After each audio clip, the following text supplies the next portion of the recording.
What's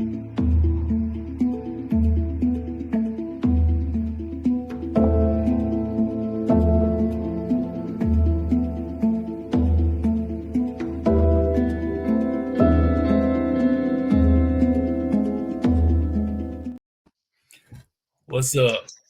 What's up? We got today's the day. Today's the battle of good and evil. You got the Puritans versus the witches. We're going all in. We're going in deep. Going on a witch hunt. Yeah, we're gonna see who's gonna come out on top. Who's gonna win? Who's gonna be the victor out of this duel here? So what up, Matt? You enjoy your nice Thanksgiving holiday? That was nice. Now we're in Christmas stuff, so it all happened a little too fast, but we're here. Yeah, it's rolling on. Yeah, I can't believe it's December already. Yeah. It's too far, too much. It's all happening all at once. Hang on, all these notifications are popping up. Right, hang on, let me turn this. Yeah, it keeps dinging every 5 seconds. Yeah, it's always texting. All right, so we're hitting the witches. We're going to Salem. We're going all the way back to the 1600s. We're going back because we're like, well, Thanksgiving. It's like you gotta talk about something sort of Thanksgiving themed, and it's like you don't really want to talk about the first Thanksgiving, and it's like you think Puritans and Pilgrims are kind of the same. They kind of look. They're the same thing. They got pointy hats. We're there. They got the buckles. They got the hats. So we're going all the way back to talk about this. They're going to talk some witchcraft. Going to talk about some crazy Puritans. What all that crazy stuff they were all into. So Matt, do you know the difference between a Puritan and a Pilgrim? I know the Puritans were hyper religious. That's the only difference. Like they were very strict. Like had crazy rules. You couldn't do everything, but that's the only thing I remember. So the main difference is the Pilgrims were they were separatists. So this was all at around this time. So it's like you have the Church of England, the Anglican Church in England. So it kind of gets started with Henry VIII when he breaks off from the Catholic. Well, he doesn't break off from the Catholic Church, but he declares himself the head of the Church in England because he was divorced, and the Pope won't let him. So he says I'm going to take control of the church now. But Henry VIII, he still considered himself Catholic. He wasn't trying to start like his own little branch, but that's kind of like what happened is like he kind of started his path. So he considered himself Catholic. He still practiced as a Catholic. He just didn't want to listen to the Pope about his divorce. So he sets the Church of England up. And then after him, you've got Queen Mary, who's known as Bloody Mary. So that's just, she's like she's super Catholic. And so she ends up executing a bunch of like the Protestants. This was kind of like after the Protestant Reformation and all that kind of stuff going on. And then you get Queen Elizabeth the First. She's on the Protestant side, so she kind of like allows the Church of England to kind of be more of its own thing. And so the Puritans and the Pilgrims come out of the Church of England. So the Pilgrims are separatists. They think the church is like way too Catholic still, and they're like, no, we're not going to have any of this. We're going to go across the sea. We're going to start our own church. So that's where the Mayflower comes from. That's what they were trying to do. They were trying to start their own church in the U.S. But the Puritans were like, no, we still want to be part of the Church of England, but we just want to change it from the inside. So that's the main difference. The Puritans wanted to still be part of the Church of England, but they came to America to kind of like an experiment. They wanted to like show like what they wanted their kind of ideal society to be. So the Puritans are the kind of some of the things about them is they're super Calvinist in their theology. So they're all in on predestination. They're all in. There you go. 5 points. They're all in on TULIP. So they hit them all. They're super. So if you don't know TULIP, that's the whole like acronym for Calvinism. I don't know if you've ever heard of that. There's a lot of Calvinists where I go to church at. Yeah. So the Puritans would have gotten right along in with them. So they're super Calvinist. They believed they had that covenant theology. So they believed that there was 2 covenants in the Bible. So you have the first one where God and had like a covenant with Adam. Adam broke it, and then you have the covenant of grace in the New Testament. That's part of their thing. They have political and social covenants that they kind of follow. So they're very congregationalist. So they think that congregation have like a covenant to God, and like the congregation is kind of the one that kind of makes all the governance for the church. So they're super congregational like that. Yeah, there's a foreshadow because I'm pretty sure one of the people that actually ended up dying wasn't able to be ordained because he couldn't gather a congregation. Yeah, I think you're right, because that is kind of like one of their that's one of their big things is like the congregation is kind of the king in the church.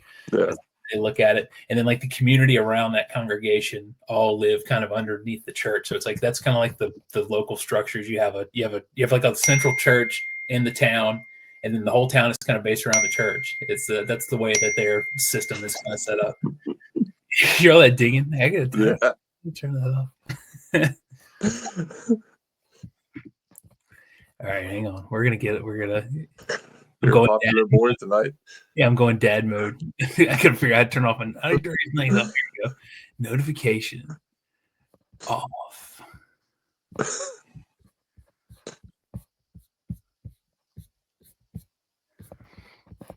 wait, here we go. I want to do this. Yeah, there we go. Alert volume was all the way up. I'm turning. So here we go. So we're back in it. We're back. That was the witch trying to sidetrack us here, talking about this. So they and then obviously like they're super Protestant, so it's like any sort of like hint of like a Catholic sort of thing, they're just like completely against. They don't want an altar. They don't want like any sort of like ornate stuff. So that's why they dress very, very plain. It's like they don't want like any of that. They're like, no, we're super bare bones. We don't want none of that. So that's kind of where, and then they are super. They do believe that there is kind of like this unseen, like realm around them. So they are very superstitious like that. It's like they do believe that the devil is like always out there. The devil is like, to get them, because the way they saw their coming to America as kind of like, they call it like the city on the hill. So they believe that they were kind of starting like this new like mega civilization. So it's like in their mind they were like, Satan is trying to destroy this thing that we're creating in America. So they're always super vigilant of like the devil trying to tear them apart. So that kind of sets the scene for where we are. It's like you have like this kind of idea going into it of, hey, people on edge. Yeah, they're already on edge. They're already like, ugh! and so it's like, yes, it's like the perfect storm for some witchcraft stuff. They're like the old Southern bells that, oh, the devil's after me. Every wrong thing. It's So that the devil's coming to get me. That's how it is. So the main thing, so the kind of the guy that to kind of start like getting into the witchcraft stuff is Samuel Parris. So he's the minister. And I don't know, did you do a lot of research on him? You know a lot about him? Not a lot about him. Just that he was a new pastor and kind of mixed feelings around the church.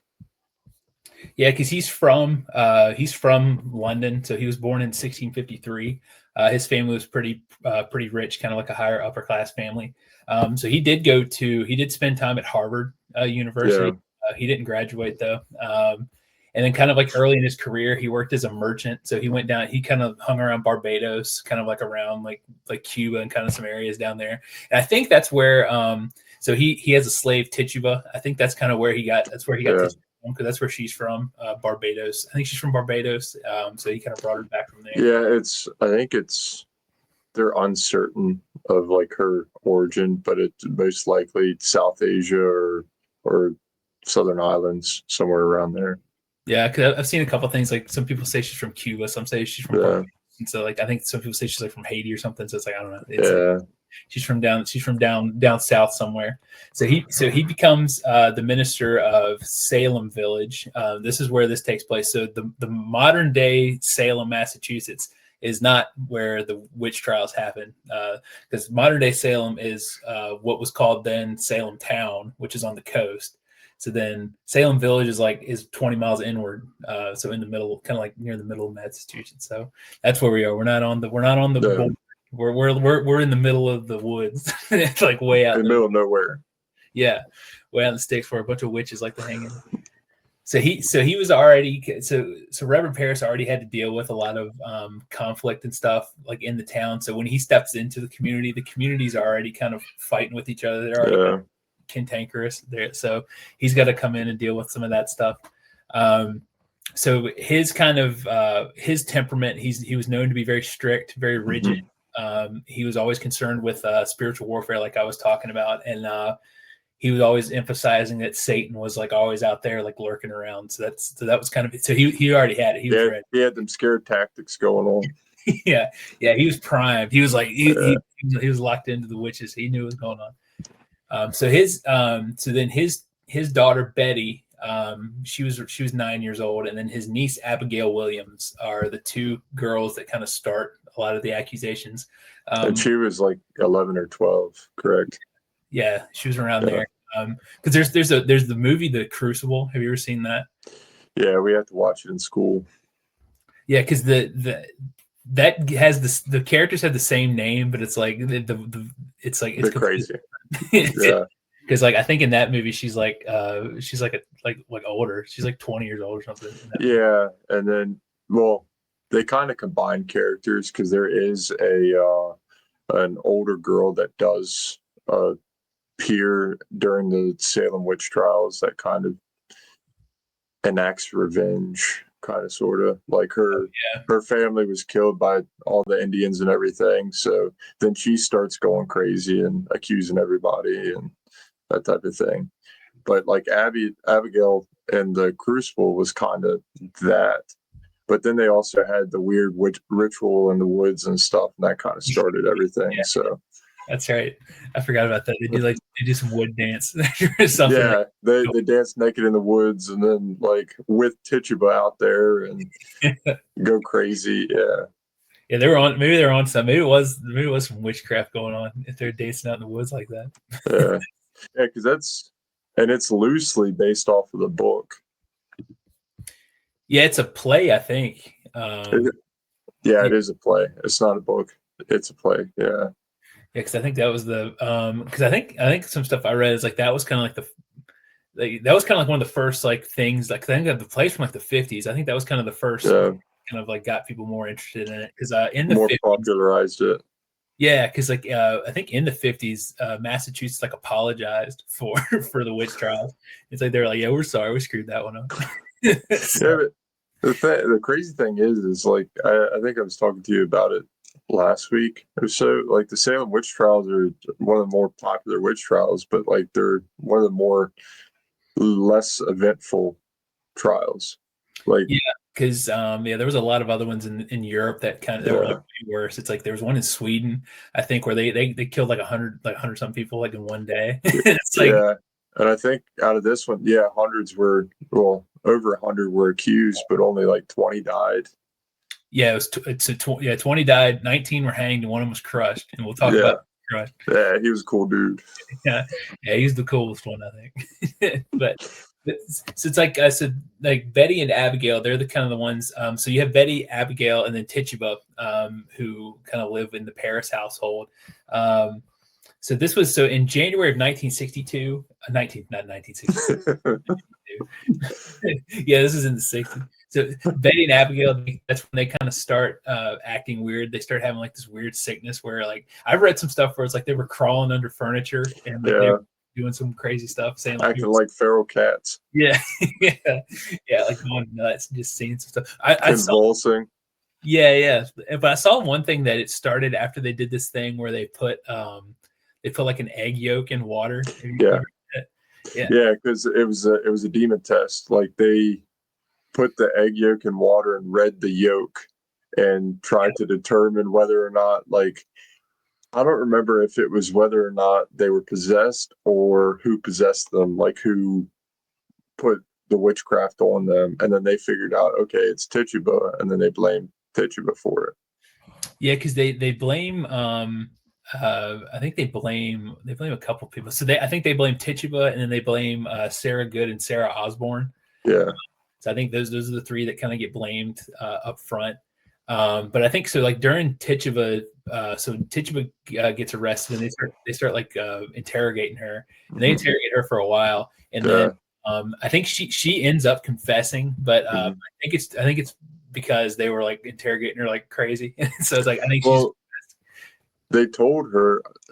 as far as I'm aware, what I read was like they pretty much gave her the ultimatum. It's like you confess that you're a witch, or you're gonna hang, you're gonna die. Yeah. So I mean, she's a slave. She got nothing to lose. Like she don't like these white people, so she Yeah. She's like, I ain't gonna deal with this crap. So because that's then I think like originally she confesses, and then that wasn't enough. So then they're like, okay, you confessed. Who else is participating? And then that's when she started accusing people. well, that's kind of the same. That's kind of the thing they would throw out at people, is they would say like, okay, if you're either you plead not guilty and we take it to trial and then we'll probably kill you, or it's like if you know, or if you give away like your like the person working with you, we'll let Yeah, you know. And then it's like obviously it's like you're just going to say, oh yeah, it was the guy next door, he did yeah, it. So send yeah. him right there. So it's Whose like, name's in the devil's book, man? yeah, oh yeah, the Devil's Book. That's right.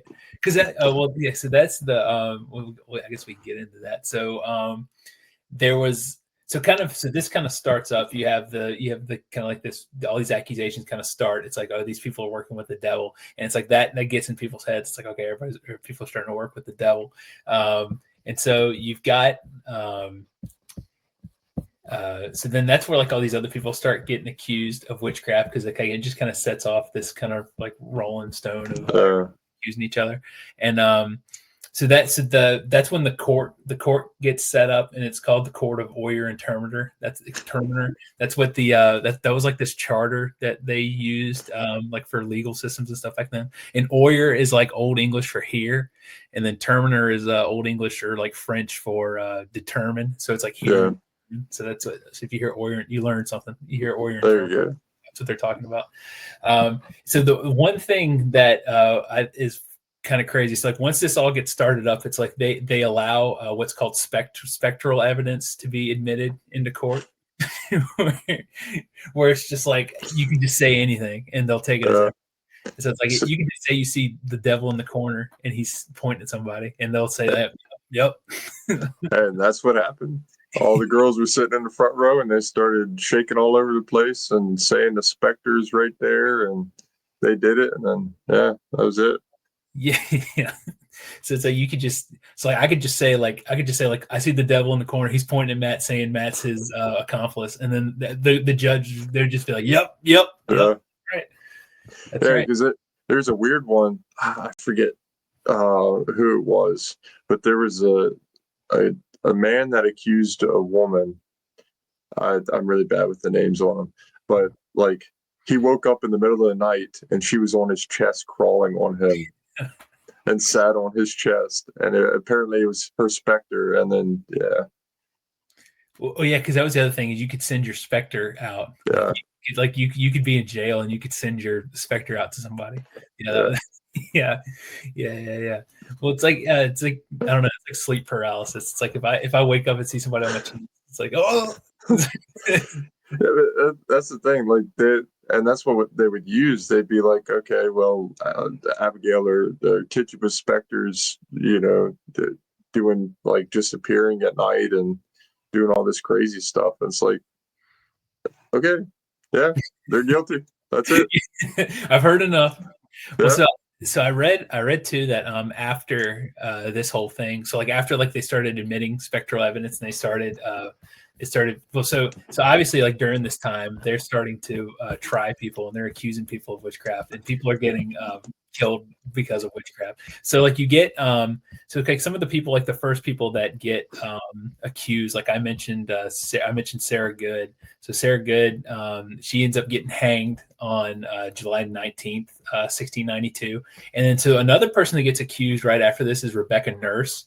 And so this is kind of like a person, because Sarah Good and some of the first people that are accused, they're just kind of like these, like they're kind of like on the outskirts of the town. It's like yeah, they're like vagrant almost. So it's like the town is kind of like, oh well, of course it's them. They're just these people that hang out on the outskirts. yeah. So it's like they're obviously a witch. So They but were then the outcasts.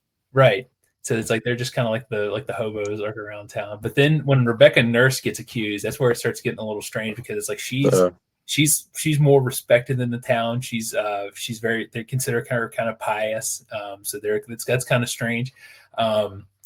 But so like at first, like the jury found her not guilty when she was accused, but then all the people that were doing like the accusations and stuff, they started wigging out more. So the jury Yeah. ended up reconsidering. So they're just like, yep, it's right. It's obviously witchcraft. So she ends up getting hanged. But then after like more some of these people are getting hanged, the court sends a letter to a lot of like the religious leaders in the area outside of Salem. And so one of the ones that get a letter is Cotton Mather, who's this he's a very like kind of like well respected religious leader at the time. He wrote like a really famous book on witchcraft, so he's kind of considered the expert.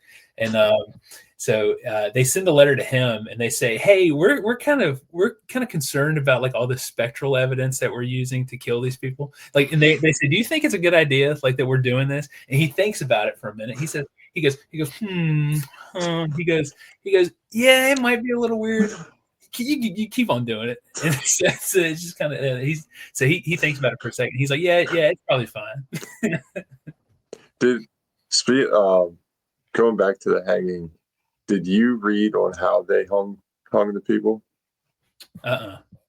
So normally a normal hanging would be they would drop you and your neck would break. Okay. With this trial, they took you from a stool and they swung you.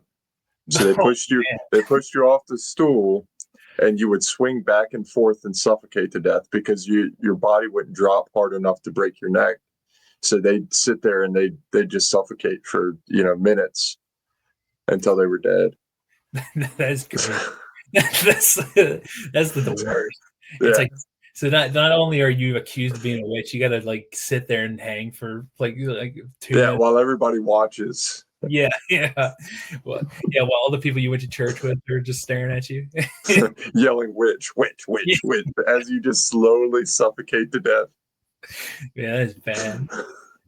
Yeah, I could only imagine something like that. But it's like, yeah, I mean, it just shows you kind of like how just like out of their crazy they were, like out of their mind they were about this stuff. It's just like, because then, speaking of Cotton Mather, I think you read about George Burroughs, right? The former, so when he gets he gets accused of being a witch. I think he gets accused of being the ringleader of the yes.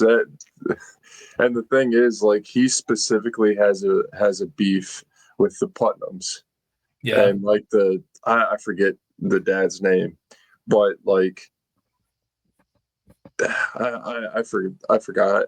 But anyway, like he had part in the reason why he was not ordained, because he had all the control in the town and basically everybody followed what he did.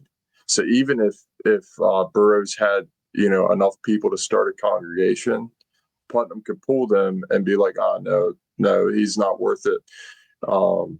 But yeah, no, they're like, nah, he's the devil's best friend. He orchestrated it. He's the one bringing all these people together. And then if you want to, like, the cool thing with him is he's the only one smart enough to know the one rule that the devil can't do and witches can't do while he's being hung. Like right before he gets hung, he recites the Lord's Prayer. And they're like, the witches can't do this. He does it. And then there's some dude who doesn't even live there. It's Cotton Mather, the same guy that said, yeah, it's okay. Yeah. And he said, he's like, no, the devil's sneaky like that. He can do what he wants. And so he dies anyways. Yeah. So so this Cotton Mather guy, he just comes in with like, nope. Yep, keep on doing it. Yep, the devil's here. Keep on. So it's like, yeah, that guy was just out for chaos. But that was another thing with George Burroughs that I read. It's like he was accused of being the ringleader, but then people saw him doing supernatural things, and one of them, they said they saw him pick up a musket by putting his finger in the barrel and picking up the musket. And they said there's no way he could have done that unless it was the devil. And then he did something else where he because like you were saying, like he had some debt problems, and then like he had some personal enemies and stuff. But the thing I thought was funny, he could pick up that musket with one finger, and they're like, oh no. What was so going back to the girl that I was referring to earlier? Her parents died from her family was slaughtered by the Indians that came in before, and she was brought in. She was in the same house as Burroughs, was she not? Because she was connected. She was the one who accused him. Yeah, I don't know who that is. You have to tell me her name. I don't remember her name. That doesn't work. Yeah, I don't know who that was. Because I'd be interested to know about that. I don't know if I read anything about that. While he's looking at that, I'll just ramble on about some stuff. Yeah, these witches are nuts, right? That's the thing. What if it was all real? It was all a bunch of witches, and these guys were heroes. They killed all these witches for us, and we're just bad mouthing them. I guess we'll find out one day.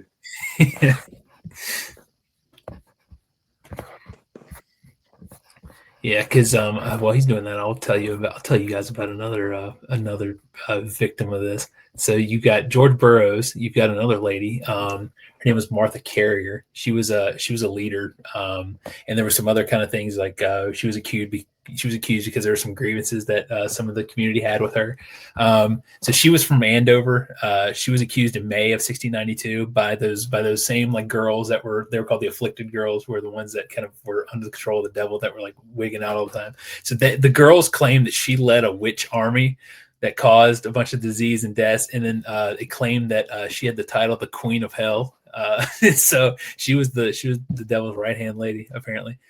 So there was a lot of social conflict around her. There was like some land disputes, livestock problems, and stuff like that. And you see a lot of that kind of come up with a lot of these accusations. Is that a lot of it is tied to like some past dispute that like like one family had with another, and it's like yeah, that guy let his cow come in on my property, so I'm gonna I'm gonna have him killed because he's a witch. So it's like just crazy stuff like that. Yeah, I found her. It was Mercy Lewis, is who I was thinking about. Yeah, I don't know if I have anything on Mercy Lewis. You want to give the rundown? Yeah. So so she was under Thomas Putnam's watch. She lived in the Putnam home. So, and like I was saying before, the Indian tribe that lived in Massachusetts at the time before they came in slaughtered her family, and then she was brought in by the Putnams. And then a lot of the theory is that she was taking and enacting revenge, and using it as a way to lash out. Like, she gathered her friends and they started accusing people that were on, connected to Putnam's little thing. I don't even know what you call it, but the biggest one was him.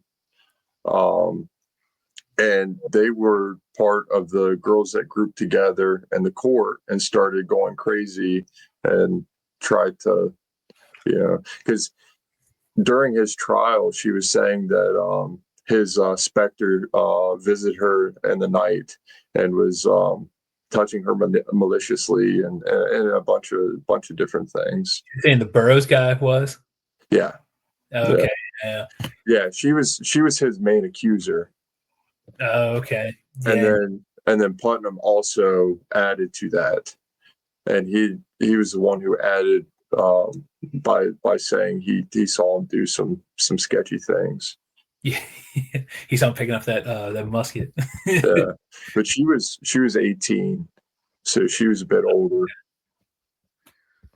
Okay, yeah, I didn't read about that. That'd be interesting. That'd be kind of interesting. If there's something else going on, because it's like there definitely was like some sort of like ulterior motive with a lot of this. I think a lot of people that look into it, it's like there definitely was like a religious aspect to it. So I mean, these people did believe that the devil was doing stuff, but it's like I think kind of going along with it too. It's just like there's a lot of like weird land disputes and stuff that are kind of happening at the same time. Because one thing I did read was that if you're accused of witchcraft and you're killed for it, the governance gets your land and everything. Yeah. So it's like if the court decides you're a witch and they kill you, it's like they get all your land too. So it's like, well, of course, it's like why not just kill everybody? So it's a lot of stuff like that. Yeah, and then they would be able to sweep in and purchase everything. Yeah, because it's like, because that was the other thing too, is like to live kind of in the area, you had to be a member of the Puritan Church. Mm-hmm. It's like it's like everybody was a member of the church. So it's like you kind of subjected yourself to like the local government like that. So you had no choice. It was a cult. Let's be honest, it was a cult. Yeah, well, yeah. I mean, they kind of set up this kind of crazy like compound up there. So it's like Waco, you know. Well, I mean, that's the thing. Like with the land disputes, there was like the two major names, the Putnams and the Porters, and they bicker back and forth, and one controlled one part, the other controlled the other. And they also had members of the community that kind of followed every whim that they did because they were scared of what would happen if they tried to cross them. Yeah, because Reverend Paris was locked in with the Putnams. They kind of they kind of put him there, so it's like he was kind of like with them. He would kind of do a lot of stuff like on their end. So kind of what I was saying too. It's like so that brings us to the man Giles Corey. So it's like Giles Corey gets he gets accused of being a witch. So first his wife gets accused first.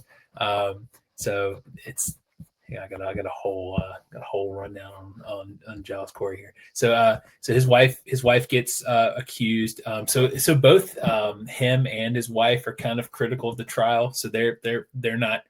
They kind of see through like a lot of what's happening. They're like, hey, this is kind of all too. This is stupid. yeah, because he wasn't. He's kind of one of those guys that just joined the church because he had to. He wasn't like this devout guy. He was kind of known as being like this kind of like the dude just kind of going around drinking and like causing chaos. So it's like he was kind of out there like doing that stuff. So his wife gets charged first, and so he actually initially thinks that the girls charged like accusing his wife are right. He's like, huh, she is kind of like she might be a witch, but like as he sees the trial going, he kind of realizes, oh wait, no, this is just some nonsense. So then once he starts becoming more critical of the trial, that's when he gets accused of being a witch too. So he gets accused by Ann Putnam and some of the other girls kind of in that circle. So this is where kind of like the whole thing with him comes on. So because of the way that the court was set up, it's like to even be tried, he had to put a verdict in. So they asked him to plead either guilty or not guilty, and he wouldn't do it. Some people theorize that he did it because he did it that way because he wanted to protect his property, because he knew if he didn't put in a plea and something were to happen to him, he's not technically tried, so right. They wouldn't take the land away. Right, it would go to his heir. So it's like that's like one theory of why. Another theory is that he was just cantankerous and he just wanted to. He was like, y'all ain't gonna make me do. No, the boy just had balls of steel. He was just. Yeah, he knew what he was doing. Yeah, so he didn't care. But so he I think he was old. He was like in his 80s, I think. Yeah, which knowing that and then knowing how long he lasted is kind of wild. Yeah. So I think that's right. Let me make sure. I'm pretty sure he was like in his 80s. Let me do a fact check on myself. Because if I'm correct, the stones that they lied on his chest were like hundreds of pounds. Yeah, he was 81. Yeah. Imagine that. So he's so that's so kind of like Matt alluded to, right? So he says he's not going to put a plea in. So they were the way the system worked was if you didn't put a plea in, they could just do whatever they want with you. Yeah. So they're like, all right, we're going to get a plea out of this guy. So they torture him and they kind of just try to force the plea out. And so the way that they actually finally try to torture him is they put a plank on him and they start stacking boulders and stones on top of him. and also, from what I read, is this isn't like just in a random location. Like this is purposely in the middle of a field that everybody has access to and everybody can see. So he's just in the middle of this town, lying down while they're stacking stones on him. Yeah, yeah. It's like a spectacle. It's like Uh, we're gonna make this guy put a plea in. Yeah, so they start stacking rocks on this dude, and they just keep piling and piling and piling it on him, and so like he's like, no, I'm not doing nothing. And then they ask him to put all these stones on him, and then they lean down to his ear and they say, "What is your plea?" And then Matt, what does he say? more weight. Yeah. He says more weight, and then he dies. Uh, And so because of that, so his property and everything ends up going to his heir. The court doesn't take over because uh, he wasn't tried or anything. So because of this, that's kind of one of the things that kind of changes people's perspective of this, because they like the court just kills this guy like with no reason. It's like he isn't tried, he isn't accused of any. Well, he is accused, but he's not found guilty or anything. And they just kill him. So it's like oh, wait a minute. It's like not to mention he's a brittle elderly old man. Yeah, He's an old farmer. Yeah. So it's like, yeah. So they just murdered this dude. So I think he gives them the middle finger. Yeah, just like I'm done. He's like, I forget y'all. So I think his wife ends up getting hanged. Yeah, so she ends up getting hanged, and then his I think she was hanged before he died from the stones. Yeah, I couldn't remember if it was before. Yeah. I know they both died in that same time, and then his estate and everything did go to his heir, so he was able to preserve that. Yeah. So that was cool. So he was like, he was the coolest guy. I think he was like, yeah, y'all just kill me. And he's like, I ain't fooling with y'all no more. He's just like, I'm out. And so I think another victim of this whole thing is John Proctor. So if you've seen The Crucible, he's kind of like a main guy in The Crucible. So it's like in The Crucible movie, him and that's one of the main reasons that the girls are accusing everybody, because the one girl, Abigail, was like in love with him or something. Yeah. It's like that. That's kind of like, but that's not true. There's a little forbidden love story there. Yeah. It's like she wants him to leave his wife, and he's like, no. And then they end up killing him. But in real life, he was a farmer, and so he was very critical of like a lot of the stuff that was happening. He kind of attributed it all to like hysteria. So he didn't think like it was witches. He just thought the town was going nuts. Maybe he was one that thought it was bad bread too. Yeah, he sniffed it out. He knew what was going on, because his wife gets accused of being a witch, and he's like, no, there's no way. Is it y'all are because you know the bread theory, don't you? The bread theory? Yeah. No, what are you talking? Okay, so there's a fungus that ends up growing in bad bread, like with yeast and stuff. And I forget what it's called. It starts with the E. But a popular theory is this is what happened. It was a bad batch of bread. The fungus actually, if you consume enough of it, it causes hallucinogenics. So it causes like whoever consumes it to almost have like acid effects. Like they're seeing stuff, they're having like convulsions and stuff. Like, so if these kids weren't like overselling it, the symptoms almost match up. But there's too many inconsistencies with it. But yeah, that if you look it up there, that's a popular theory that's still bouncing around. I think Joe Rogan even talked about it. Like they're eating some crazy bread. Yeah. That made them do it.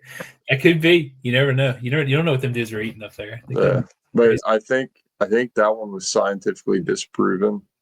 But that was a popular theory for a long time. You never know. You don't know what they were doing. They could have been tripping on some bread. So that's so I think I think like a lot of the, so kind of like around the end of it, everybody starts getting fed up with like a lot of the killings and stuff that are happening. It's like you have this guy John Proctor get killed. You've got once Burroughs gets killed after he recites the Lord's Prayer, and then once Mouse Corey gets killed, and everybody starts going, "Wait, hang on! I think y'all are pulling a fast one on us. I don't think it's really witches. I think y'all are just losing your mind." Is it after Corey that they took out like the kids weren't allowed to freak out in the courts anymore. Yeah, I think because they start. I think that's where they start getting. They start like trying to clean up the way they do it. It's like they start that the spectral evidence that they're allowing. They start saying, well, maybe we shouldn't do that. Maybe we shouldn't just be able to say that I see a specter in the corner and then that be enough to hang somebody. So it's like maybe we should back off because after the fact, like after a lot of these trials happen. So like we said at the beginning, so they killed 20 people out of these trials, and so. So they did some damage. So they wiped out a lot of people in the town. Not to mention how many people are being held right now. Well, not right now. During the end of this, like I think it was like 136 people in prison awaiting trial. Before they're like, okay, we messed up. Like, well, that's the thing too. Is so Tituba is held in prison like through this whole thing. Yeah. So they end up letting her go kind of after all this, and it's like you don't really know what happens to her after that. You just know that I think it's known that she gets let out, but nobody really knows what happens to her after that. So she made it through the whole thing. And then I don't know that we touched on him or her, but there was a girl that ended up getting accused of witchcraft who confessed and turned her grandfather in. I don't know if you remember reading on that. I don't know if that doesn't sound familiar to me. Well, she ended up turning her grandfather in, and they kill him. And then later, after all this is said and done, she comes forward and confesses. I think it's one of the reasons that the witch trials slowly ceased, because she came forward and said, "Okay, I messed up. I was scared. He wasn't a witch. I didn't know what to do," and then that all happened, and then they were releasing. Well, yeah, because one of the girls after the fact, I think it was one of the Putnams. Hang on, because Annie Chapman had like a halfy apology after everything. It was like, well, kind of sorry, but not really. Yeah, it was Ann Putnam. She in 1706 she made a public apology saying like, hey, I screwed up. Yeah. I shouldn't have done that. Yeah. So it's like you get a lot of that, because even that guy Cotton Mather that I brought up, it's like the guy that was like, oh, actually, they don't hang on. We should probably kill this guy. It's like that was tricky. Yeah, it's like, whoa, wait a minute before you let it go. It's like, so he ends up writing a bunch of stuff after the witch trials, like condemning them, even though he was the one like kind of instigating a lot of this stuff. And like, he caused a couple of deaths because he was a spectator. He came in and spectated a bunch of the hangings. Yeah. It was like, oh yeah, they're doing a good job. Like, get rid of some witches. Well, yeah, because he told him that there was like that you could use the evidence, the spectral evidence, because another thing too is so Cotton Mather's dad, his name was Increase Mather. They have a lot of crazy names. So it's like you had him. So he gets written a letter kind of explaining like a lot of this stuff. And so he actually looks at it. And he says he kind of has the opposite thought that his son did. So he thinks like, oh, this is kind of strange. We should probably not be doing this. So because he's really close with the governor, Massachusetts at the time, and so he kind of gets with him.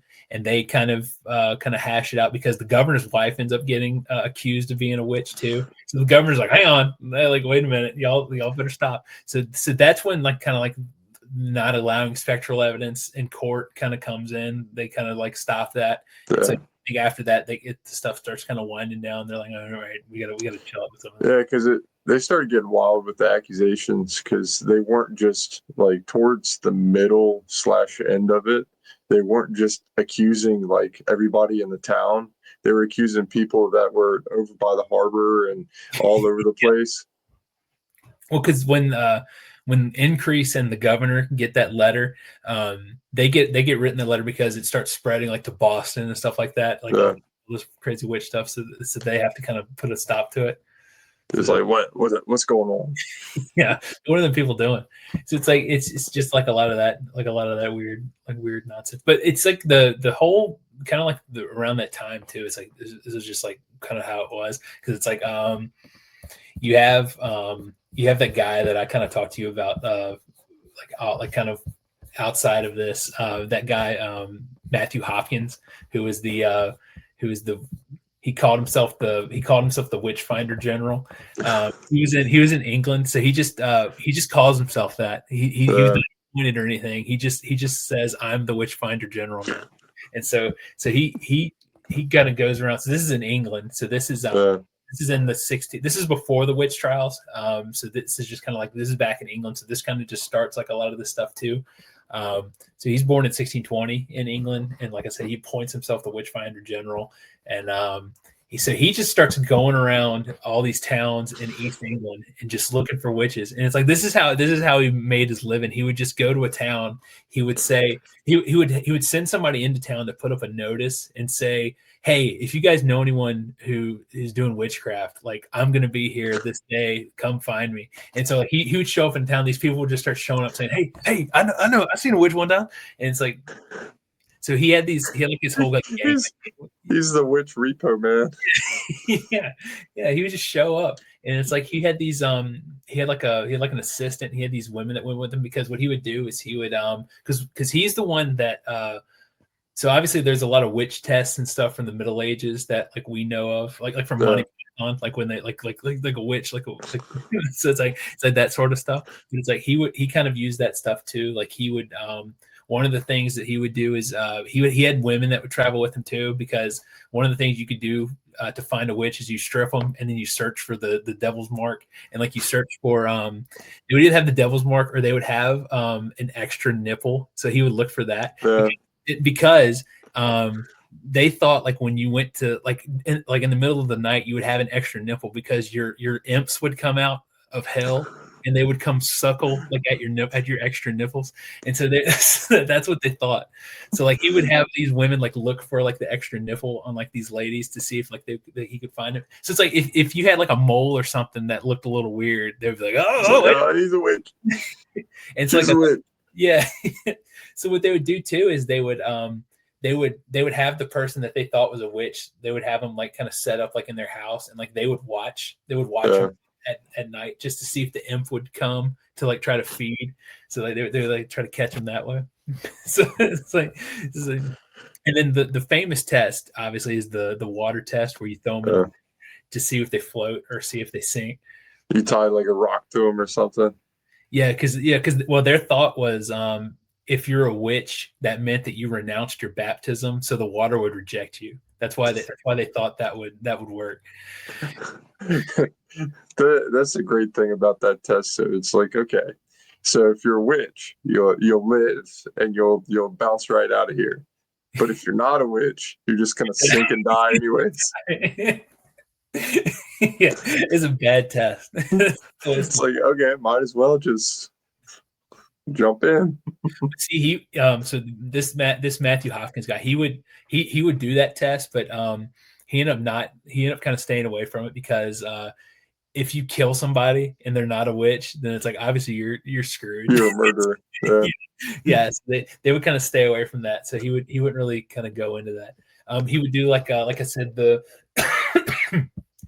if they found a witch's mark on you, they would take a needle and stab it to see if it would hurt. Because if it didn't hurt, that meant you're a witch. So and he would do a lot of sleep deprivation stuff too, where it's like you try to keep him awake and so see what happens. But it's like he ends up so he goes like all across England. So he's this one guy and his team do more damage than the Salem witch trials do. Yeah. He accuses like 300 people, and he had like over 100 to 200 people executed for this. Yeah. So this one dude did way more damage than he was out there doing some work. Well, that's what he would do. Is he would come into town and he would accuse these people and he would have them killed, and then he would charge the town and say, "Hey, I helped y'all, so y'all got paid now." So, well, speaking of money, all them families that them witches were were getting killed in, they got paid back. Oh yeah, yeah, yeah. Yeah, they got reparations. That's right. That wasn't too much longer after the trials, right? That was No, it was. yeah, that It was wasn't. pretty close after. Yeah, so They're like, oh, we messed up. Here's some money. well, I think too, it's like the because right after this, like this, the witch trials happened. The Salem witch trials happened in 1692, and then there's like right into the 1700s. That's when that's kind of like when that enlightenment period starts, where it's like Yeah, complete opposite of that stuff. It's like it's like a complete rejection of like anything supernatural. It's all like very like you got to think like the founding fathers. They're all very like logical, like nothing, no supernatural stuff. So it's like I think the witchcraft trials and like a lot of that stuff kind of push people in that direction. It's like, hey, it's like, wait, well, maybe we should. it skips a generation. I think it's coming back. Yeah, yeah, I think so too. I think, but I mean, I think it went too. I think it pushed them. I think it pushed people too far away. It's like you show like people just go super way into rejecting the supernatural, where it's like you go all the way on the other end, where it's like nothing. There's no supernatural thing. Like, you gotta hang on a second. It's like you can admit that there's supernatural stuff, and then also admit, yeah, these dudes are crazy. Yeah. Yeah. So it's like they went a little too far with it. Yeah, they got a little out of hand, but right idea. You just listen to a bunch of little kids. Yeah. Well, that was the thing too, is they tried to blame the kids for it. They were like, well, these crazy kids kept saying they were witches, and it's like, well, no, it's like you guys were the ones that killed people. It's like, stop listening to the kids. You believed them. Yeah. So. And that was the thing too. It's like, okay, who's to say that they didn't just tell the kids, hey, act out. We'll tell everybody that they're a witch. Or telling them that they are a witch and scaring them to where they would act out without even knowing it. That's also a theory, that they were scared so straight by the church, that they were so fearful of these events, that like they kind of, pushed it through their brains and actually thought it was happening. Well, yeah, I mean, I think they definitely thought. I think some people definitely thought something was happening. It's like, there was definitely that, because you got to think now. It's like you got to think like, go back to that time, right? You're living in this like solitude village in the middle of the woods. It's like there's nothing going on. So it's like all of a sudden now there's witches everywhere. Yeah. You're like, what? So it's like you haven't had any entertainment in a while. So it's like, all of a sudden this happens and you're all in. It's like the whole town is listening to you now because you're using people. So it's like, yeah, you gotta. And the thing is, like, the only educated people in a civilization like that are probably like the high officials that are kind of telling everybody that, like, to act crazy because there's witches. Like, your pastor and like the town officials and stuff, the judges or whatever, they were the ones who were educated, so everything they said was true. Right. So like all the poor people were like, okay, they said there's witches. Yeah. So what are you going to do? It's like they know me. So it's like I'm going to go against them. So it's like, yeah, because most of them probably couldn't even read. Yeah. Yeah. Right. So yeah. So it's like, yeah, it's just like, I don't know. It's like anything, just the weird stuff. It's like anything that we would probably think is like normal now. It's like it was probably the devil back then. It's like, it's just because I think that was the thing too. It's like I've read some stuff. It's like if a woman was swimming, that was suspicious. It's like women shouldn't swim. It's just stuff like that is just like weird. It's just like all the crazy stuff they thought was like super crazy, super witch. I don't know. It's just weird. Out after a certain time, or dancing in the woods, you're a witch. Yeah. But I don't know. That's how it goes. But is there any other facts of the witch trials you want to drop? I think we've exhausted my knowledge of the Salem witch trials. I don't know what else I can talk about. Yeah, I mean, it's kind of, it is what it is. I mean, nothing too crazy about it. Yeah, other than all the killing. Like that's the thing. Like the Crucible is more like crazy than what actually happened. Yeah, I think the the Crucible kind of puts a lot of like a lot of gossip and drama and like a lot of Uh, romance stuff in it. It's like I don't think that's probably not what was happening. It's probably more, no, like I said. I think a lot of people did believe what was happening, but it's like I no. think there There's were also manipulation. yeah there was some of that too. I think that they were just trying to it was like an easy way to get somebody out of the way. They just call I them a witch. mean, because like when you look back at like the people accused and how they were connected to each other, it's like okay, there's something going on there. Like because the whole Putnam family having to do with like 75% of the accusations, and all of the ones that are accused have beef with the Putnams. It's like okay, there something was going on. Yeah, yeah. They're not, 'cause I think Giles Corey. It's like he had some crazy dispute with them or something, Yeah. like about land or something. So I yeah, mean, it could have started from the kids having episodes and stuff, and then Putnam could have been like, okay, this is my window. They're killing people without, actually proving anything. I can kind of get in here and accuse all my enemies and drive in there and get some land and expand my territory and get money and that type of thing. yeah. I mean, yeah, it could have been because like I Uh, think yeah, 'cause I mean, there's a lot of like there's no like explicit thing I think you can point to saying that like, yeah that was why, but it's like there is a lot of weird connections like that where it's like I think if somebody really wanted to use it as a tool to kind of yeah, manipulate, you definitely could. That's definitely the way you could. It's easy, so why not? yeah. Just Just kill point your finger. Just point your finger. 'em. Yeah, I don't like him. He's a witch. yeah. Which gone. Blake couldn't do the show. He's a witch. Yeah, yeah. I think his specter is in the corner.